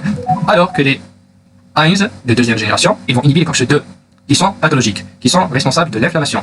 Et ces AINS de deuxième génération sont appelés COXIB. Et COXIB, on trouve célicoxib, étoricoxib, etc. On a déjà vu, donc, on a déjà dit que les AINS inhibent l'activité des COX. Donc, en cas de l'inflammation, on va avoir les COXIB, surtout les COXIB, les AINS de deuxième génération, parce que les COX, les AINS de première génération inhibent les COX-1, surtout, qui sont physiologiques, en dehors de l'inflammation. Mais en cas d'inflammation, on a un deuxième type de COX, les COX-2, qui vont être inhibés par les COXIB ou les AINS de deuxième génération. Donc ici, en cas d'inflammation, les COXIB vont inhiber l'action des COX-2, les cyclooxygénases 2, et donc inhibent la conversion d'acide arachidonique en prostaglandine pro-inflammatoire, et donc on ne va pas avoir ces manifestations. Donc, on va avoir un effet antalgique, qui s'oppose à la douleur, un effet anti-inflammatoire, et apyrétique. La même chose ici, vous voyez les mécanismes d'action des AINS. Les AINS de première génération ne sont pas sélectives et inhibent COX-1 constitutif physiologique et COX-2 inductible en cas d'inflammation. Mais les COXIB inhibent seulement les COX-2 inductibles qui sont stimulés en cas d'inflammation. Les propriétés pharmacologiques des AINS. Les AINS, ou les anti-inflammatoires non stéroïdiens, ont trois actions. Anti-inflammatoire, antalgique, traitement de la douleur, antipyrétique, traitement de la fièvre. Les trois manifestations d'inflammation sont l'inflammation, douleur, fièvre. Donc, les AINS vont s'opposer à ces trois manifestations, donnant des effets antipyrétiques, antalgiques et anti-inflammatoires. Les indications des AINS. En rhumatologie et traumatologie, le traitement symptomatique des rhumatismes inflammatoires chroniques, de la spondylarthrite ankylosante, la polyarthrite rhumatoïde, lombalgie, etc. En ORL et stomatologie, le traitement symptomatique de la douleur au cours des manifestations inflammatoires ORL et stomatologiques. Donc les AINS peuvent être utilisés comme antalgiques. En gynécologie, le traitement des menstruations douloureuses, bien dyspareunie, et les autres utilisations indications, le traitement des douleurs aiguës post-opératoires, des coliques néphrétiques, etc. La prescription des AINS est de courte durée, c'est-à-dire moins de 7 jours, sauf en rhumatologie, où ils sont parfois utilisés pour le traitement de maladies inflammatoires chroniques. Donc, les AINS sont généralement prescrits pour des courtes durées, ou à courte durée inférieure à 7 jours, sauf pour en rhumatologie, où ils sont utilisés comme traitement chronique. Les indications, comme on a déjà dit, ils sont, par exemple, si on prend le diclofénac qui est anti-inflammatoire en stéroïdien, il est indiqué pour la polyarthrite rhumatoïde au long cours, arthrose douloureuse et invalidante au long cours. Ces deux pathologies sont dans le domaine rhumatologique, mais dans les autres pathologies, il est utilisé en courte durée. Il est utilisé en courte durée, dans les arthrites, arthrose, tendinite, lombalgie. Souvent utilisé comme antalgique, les AINS sont souvent utilisés comme antalgiques, comme l'ibuprofène. L'ibuprofène, qui peut être prescrit en cas de fièvre, en courte durée, c'est un AINS, c'est un anti-inflammatoire en stéroïdien, mais il peut être utilisé comme antalgique, comme en cas de fièvre, les douleurs comme en tête et grippaux, douleurs dentaires, courbatures, règles douloureuses, mais tout ça en courte durée. Les différentes classes d'AINS. Les classes des AINS, on a les COXIB, les salicylés, les pyrazolés et les indoliques. Dans les COXIB, on trouve célicoxib, parécoxib, étoricoxib. C'est la dénomination commune internationale. Il existe la dénomination commerciale. On a Celebrex, Dynastat, Acroxia, etc. Pour les salicylés, on a l'acide acétyl salicylique, appelé également aspirine UPSA, commercialement. On a aussi l'aspigique. L'aspigique est un anti-inflammatoire aussi, avec des dénominations communes internationales acétyl salicylate lysine, etc. On a aussi d'autres classes d'AINS, les oxycanes, les aryles carboxyliques et autres classes d'enzymes. Les effets indésirables, on peut avoir une toxicité digestive parce que les enzymes sont ulcérogènes. Ils augmentent la sécrétion d'acide et donc peuvent provoquer l'ulcère ou donner l'ulcère. Les toxicités ou la toxicité digestive est la plus fréquente. Peuvent donner des gastralgies, nausées, ulcères gastro-duodénaux, peuvent se compliquer d'hémorragie digestive. Pour réduire la sévérité de ces complications digestives, prescrire un médicament réduisant l'acidité gastrique, comme par exemple un médicament inhibiteur de la pompe à protons. Cette pompe à protons est responsable de la sécrétion d'acide dans l'estomac. Donc la combinaison d'un anti-inflammatoire non stéroïdien avec un antacide est recommandée, comme l'oméprazole, qui est un inhibiteur de la pompe à protons. Et cette toxicité est moindre avec les coxibes. On a vu plusieurs classes, mais cette toxicité est moindre avec les coxibes. La toxicité rénale, insuffisance rénale aiguë, avec une hypertension artérielle, la rétention hydrosolide dans le compartiment vasculaire. Vous saviez que les prostaglandines, parmi leurs effets physiologiques, ils vont augmenter le débit sanguin rénal. Et donc, par l'utilisation des anti-inflammatoires stéroïdiens qui vont diminuer la concentration des prostaglandines, par inhibition de la synthèse, on va avoir une diminution du débit sanguin rénal, et donc une insuffisance rénale aiguë, avec une hypotension ou hypertension artérielle. La toxicité allergique, ils vont donner des pruries, éruptions cutanées, dont certains potentiellement mortels comme le syndrome de Liel, œdème de Quink, crise d'asthme, voire un choc anaphylactique. Les prostaglandines normalement provoquent une bronchodilatation, et donc l'utilisation des anti-inflammatoires non stéroïdiens qui vont diminuer leur synthèse va donner une bronchoconstriction à l'origine de la crise d'asthme, etc. La toxicité hépatique, l'élévation des transaminases, azétalates, et puis exceptionnellement la survenue d'hépatite. La toxicité gynéco-obstétricale, le risque tératogène, au risque de malformation congénitale, les enzymes exposent le fœtus à une fermeture du canal artériel et une insuffisance rénale au cours du troisième trimestre de la grossesse, ils sont donc contre-indiqués à ce moment. La toxicité neuropsychique, dans des céphalées, vertiges, acouphènes, etc. Les effets indésirables, la même chose ici, les nausées, douleurs abdominales, les complications ulcères gastro-duodénales, hémorragie digestive, perforation intestinale. Pour limiter cette toxicité digestive, on peut donner en combinaison des inhibiteurs de la pompe à protons ou bien donner les enzymes avec au cours du repas. Les enzymes provoquent une diminution du débit sanguin rénal et diminution du débit de filtre. Donc, il y aura une diminution du débit de filtration glomérulaire, ce qui peut provoquer une insuffisance rénale aiguë, réversible. Les enzymes peuvent provoquer des risques cardiovasculaires, qui sont augmentés par les coxibes. Et les enzymes peuvent provoquer aussi, ou peuvent donner aussi un asthme et bronchospasme, notamment d'aspirine, qui est un anti-inflammatoire de la classe des salicylés. Les anti-inflammatoires peuvent donner des manifestations cutanées comme les urticaires, éruptions, etc. Les contre-indications des anti-inflammatoires non stéroïdiens. Tous les anti-inflammatoires non stéroïdiens ont les contre-indications suivantes. Communes. Ulcère gastro-intestinal ou gastro-duodénal, antécédent d'ulcère peptidico-hémorragie récurrente, insuffisance hépatocellulaire, insuffisance cardiaque, insuffisance rénale, antécédent de saignement ou de perforation digestive. Survenue sous EINS, d'où la nécessité d'entamer un bon ou une bonne anamnèse. Les contre-indications supplémentaires. Pour les coxibes sont contre-indiqués surtout pour les cardiopathies ischémiques avérées. Le diclofénac pour les artériopathies périphériques et antécédents d'AVC, et étoricoxib pour l'hypertension artérielle non contrôlée. En cas de grossesse, les coxibes sont contre-indiqués pendant toute la durée de la grossesse, mais les autres EINS au début du 6e mois, ou dès le début du 6e mois de la grossesse. Les contre-indications des EINS. La même chose, ulcère gastro-duodénal, insuffisance hépatique, insuffisance rénale, allergie, surtout l'aspirine, pathologie cardiovasculaire, surtout les coxibes. Les interactions médicamenteuses avec les EINS. Soit on va avoir prise de 2 EINS, à éviter. Cette prise, la combinaison de 2 anti-inflammatoires non stéroïdiens est à éviter car elle augmente le risque des effets indésirables, surtout l'ulcère, par addition des effets indésirables. Association EINS et anti-agrégants plaquettaires. Elle augmente le risque de saignement. Pourquoi? Parce que normalement, les prostaglandines, comme on a déjà dit, ils ont une activité pro-agrégo-plaquettaire. L'utilisation des EINS va diminuer cette activité et l'addition d'un anti-agrégant plaquettaire va exagérer cet effet. Donc elle va augmenter le risque de saignement. Les EINS possèdent une activité anti-agrégante. L'association EINS et antivitamine K. Donc les vitamines K sont responsables de la coagulation, donc les antivitamines K vont favoriser les hémorragies, et même pour les EINS, ils augmentent le risque d'hémorragie, car les EINS se fixent préférentiellement à l'albumine plasmatique et provoquent une augmentation de la forme libre. De la forme libre de quoi? De la forme libre de l'antivitamine K, et donc active. Et donc la forme active de la vitamine K, de l'antivitamine K, et donc l'activité des antivitamines K va être exagérée ou bien elle va être augmentée. Et en cas d'association, il faut faire un INR. INR, c'est International Normalized Ratio, le ratio international normalisé, qui est un paramètre de la coagulation pour savoir si la coagulation est normale ou pas, pour suivre l'activité de l'antivitamine K et au besoin revoir la posologie de l'antivitamine K. L'EINS et méthotrexate. L'EINS entre en compétition avec le méthotrexate pour se lier à l'albumine plasmatique, il va augmenter la forme de méthotrexate et augmente donc le risque de toxicité hématologique du méthotrexate. L'EINS et lithium, un risque de surdosage en lithium. Le lithium est indiqué dans le traitement préventif des rechutes des troubles bipolaires.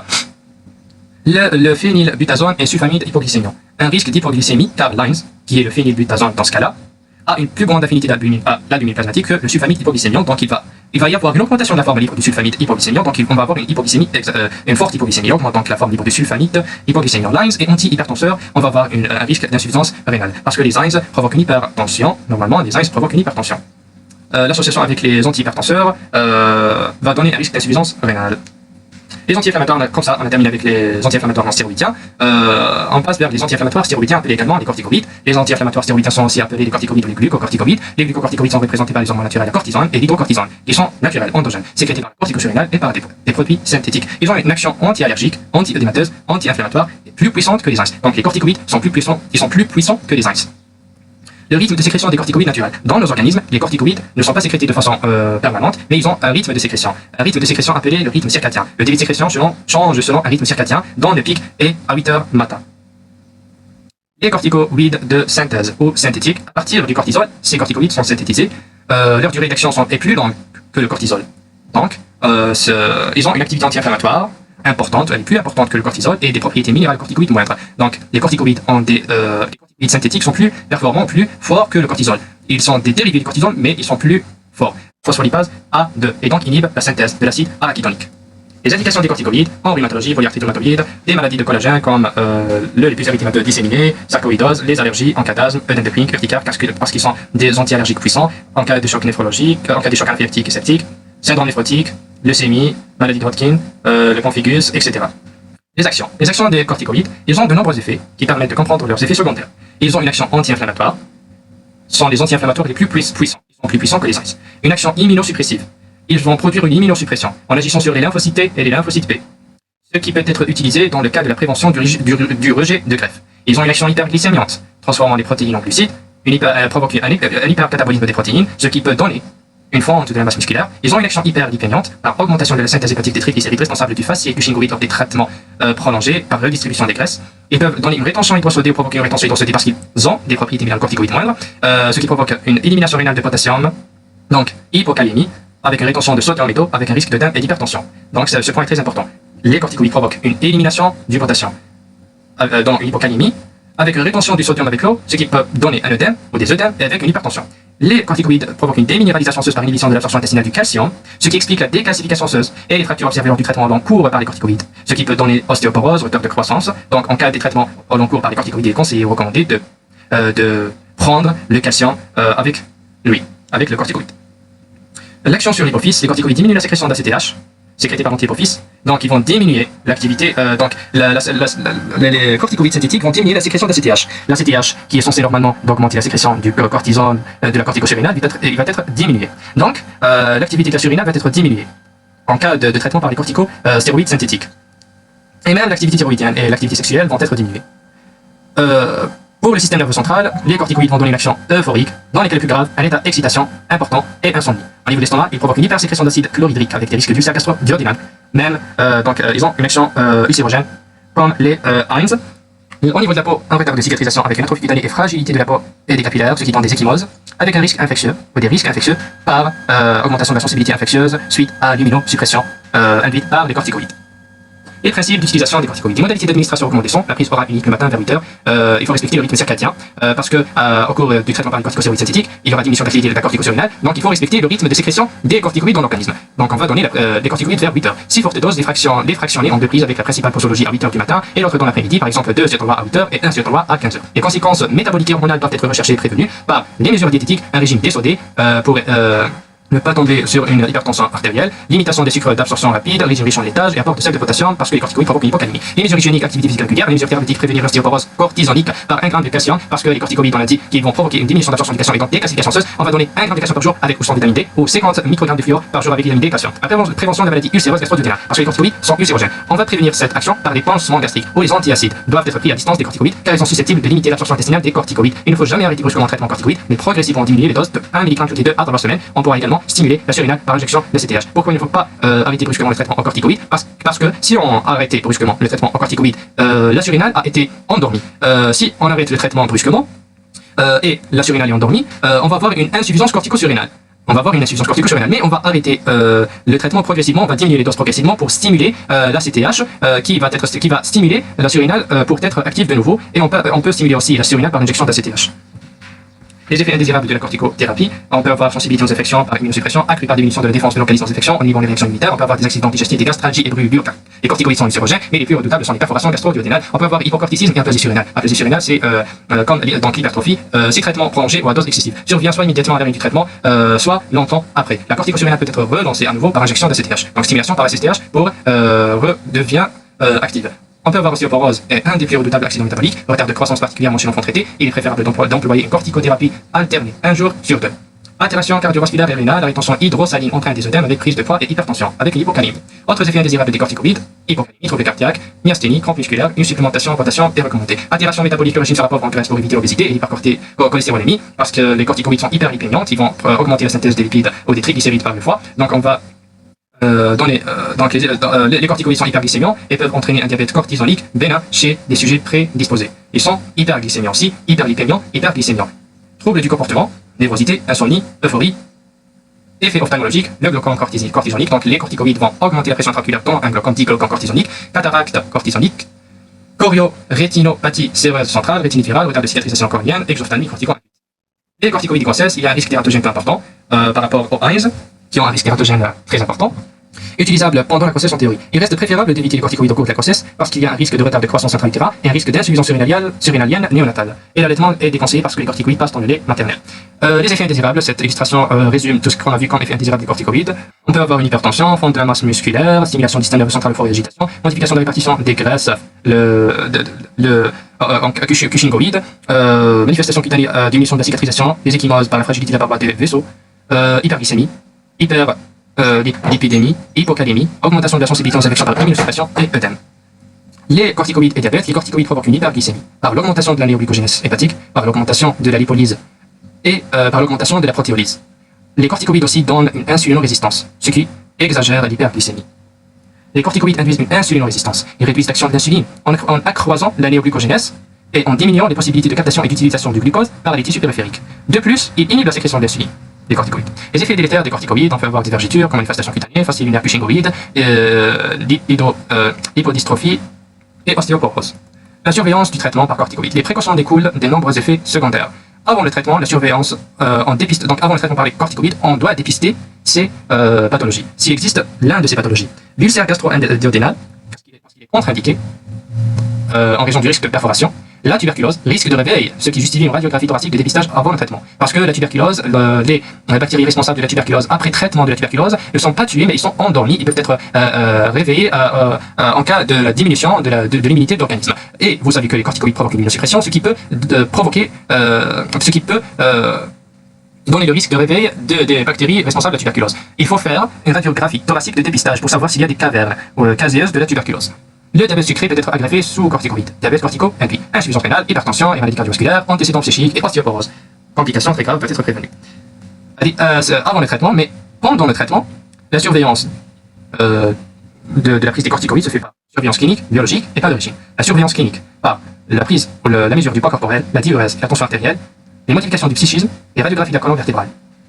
Pour savoir s'il y a une ostéoporose ou pas. Surveillance biologique, la glycémie, la glycosurie, surtout si le malade a une tendance au diabète. Le diabète est une contre-indication aux corticoïdes. La vitesse de sédimentation qui permet de juger l'amélioration et de régler ainsi la posologie, le dosage du cholestérol sanguin qui est intéressant chez les sujets artérioscléreux, l'état fonctionnel de l'axe hypophyso-surrénalien. Le régime doit être pauvre en glucides, en lipides, riche en protéines en raison du catabolisme important de ceux-ci. Il doit être sans sel, ou modérément salé, pour éviter la rétention de chlorure de sodium et d'eau. L'existence d'œdème ou d'hypertension exige la prescription des régimes désodés stricts. Les médicaments préventifs pendant le traitement sont co-prescrits, donc on va avoir des combinaisons de médicaments avec les corticoïdes. Les sels de potassium, de 1 g par jour, remédiant à la fuite urinaire de potassium provoquée par les corticoïdes, pour corriger l'hypocalémie provoquée par les corticoïdes. Les antibiotiques permettent de lutter contre les incidents infectieux intercurrents, comme la tuberculose par exemple, les antacides, pour neutraliser l'acidité gastrique provoquée par les corticoïdes, les hypnotiques et les tranquillisants si le malade est insomniaque. Donc, insomnie, c'est trouble de sommeil. Ils ne peuvent pas dormir. On va donner des hypnotiques qui vont favoriser le sommeil, tranquillisantes. Pour éviter l'insomnie, il est préférable de ne pas donner des corticoïdes après 16 heures. L'hormone mâle, 100 mg par mois, combat le catabolisme protidique et protège le cortex surrénal. Parce que l'hormone mâle, normalement, c'est le testostérone, il va augmenter la masse musculaire. Il va lutter contre le catabolisme protidique qui va diminuer la fente musculaire, qui va provoquer la fente musculaire. Le calcium et la vitamine D pour la prévention de l'ostéoporose en cas de traitement prolongé. Les corticoïdes naturels sont la cortisone et l'hydrocortisone, ou cortisol. Donc, le cortisol, avec elle, c'est l'hydrocortisone. Ces hormones sont sécrétées par la corticocérénale qu'on utilise sous forme d'acétate. Donc la forme synthétique, on ajoute l'acétate. L'acétate de cortisone est utilisé par voie orale, par voie générale, à des doses de 23 à 30 mg par jour par voie locale. L'acétate d'hydrocortisone administré par voie orale ou intra-articulaire et par voie locale. Son action anti-inflammatoire est un peu plus puissante que celle de la cortisone. L'hémisuccinate d'hydrocortisone est une forme soluble dans l'eau. L'action rapide, utilisée par voie intraveineuse, corticothérapie d'urgence chez les malades dans le coma ou en état de collapsus cardiovasculaire. On a ici quelques corticoïdes avec leurs caractéristiques. Par exemple, on a l'hydrocortisone, le cortisol, cortisone, prédnisolone, méthylprédnisolone, trimacinolone, bêtaméthasone, dexaméthasone et cortisone. Chacun de ces corticoïdes synthétiques ont des propriétés différentes. Par exemple, si on prend la durée d'action, le bêtaméthasone, dexaméthasone et cortisone ont la durée d'action la plus prolongée. Le prédnisolone, méthylprédnisolone et trimacinolone ont une durée d'action intermédiaire modérée. Pour le cortisone et cortisol, une durée d'action courte. Pour les effets minéralocorticoïdes ou la rétention hydrosodée, l'hydrocortisone et le cortisol a un effet minéralocorticoïde le plus élevé de 1. Et le cortisone, le prédnisone de 0,8, donc un effet minéralocorticoïde est important ici, mais pour les autres corticoïdes, ils n'ont pas d'effet minéralocorticoïde. La puissance anti-inflammatoire. La puissance anti-inflammatoire par rapport au cortisol, ou hydrocortisone. On a dit que les corticoïdes synthétiques, ce sont des dérivés de l'hydrocortisol ou du cortisol. Et ils sont plus puissants que le cortisol. Donc la puissance anti-inflammatoire par rapport au cortisol. Le cortisol, sa puissance anti-inflammatoire est égale à 1. Pour les autres, on a le prédnisone x4, donc il est plus puissant, il est 4 fois plus puissant que le cortisol. Le prédnisolone est 4 fois aussi plus puissant que le cortisol. Le cortisol est 50 fois plus puissant que le cortisol. Équivalence de dose à la prédnisone. Cette colonne n'est pas très importante. Comme ça, on a terminé notre cours des anti-inflammatoires. Si vous avez des questions, n'hésitez pas à les poser dans les commentaires. Comme ça, on a terminé notre série des vidéos sur le module de pharmacologie. Inch'Allah, ما يكونش طوال عليكم. إن شاء الله ربي يوفقكم في الكنترول ولا تنسونا من صالح دعائكم. والسلام عليكم ورحمة الله وبركاته.